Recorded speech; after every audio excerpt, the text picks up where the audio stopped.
কালী পুজো, দীপাবলি আর ভাইফোঁটার আবহে জমছিল জঞ্জালের স্তূপ।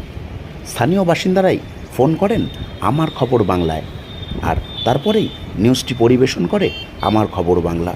কিন্তু কয়েক ঘন্টার মধ্যেই সাফসুতরে নেমে পড়ল অশোকনগর কল্যাণগড় পৌরসভার সলিড ওয়েস্ট ম্যানেজমেন্টের কর্মীরা।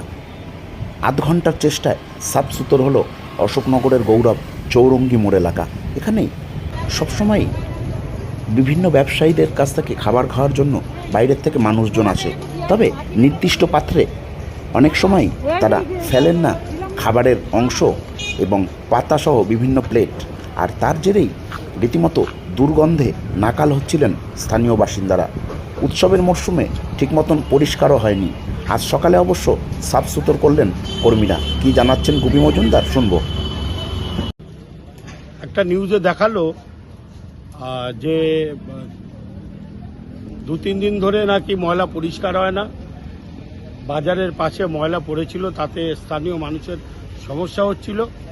কিন্তু সেটা আমরা জানার সাথে সাথে আমরা এই ডিপার্টমেন্টকে বলেছি। অশোকনগর কল্যাণগড় পৌরসভা অত্যন্ত সক্রিয় এবং SWM department, solid waste management, এরা অত্যন্ত পরিশ্রম করে অশোকনগরকে নির্মল বাংলা, নির্মল অশোকনগর করার পিছনে এদের বিরাট ভূমিকা এবং পরিষ্কার পরিচ্ছন্ন অশোকনগর থাকে।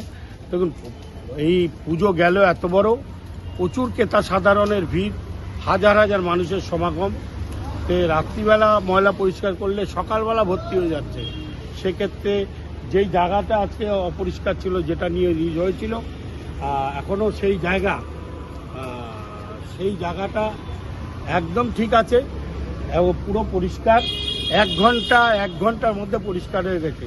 আমি ধন্যবাদ জানাবো অশোকনগর কল্যাণগড় পৌরসভাকে এবং তার সাথে সাথে SWM এর দায়িত্বে যারা আছেন তাদের সকলকে। পরিচ্ছন্ন অশোকনগর করতে চাই। তার সাথে সাথে আবার বলি যে আমাদের মধ্যে কিছু দোকানদার বন্ধুরা আছে, ক্রেতা সাধারণ আছে, পৌরসভার পক্ষ থেকে তো প্রত্যেকটা দোকানে একটা করে বালতি দেওয়া হয়েছে, ডাস্টবিন দেওয়া হয়েছে। সেটাকে ময়লা ফেলুক, রাস্তার যেখানে সেখানে কেন ফেলবে? এতে সাধারণ মানুষদেরও সচেতন হতে হবে। সাধারণ মানুষ সচেতন না হলে কোনো অবস্থাতে এই শহরকে পরিচ্ছন্ন রাখা যাবে না।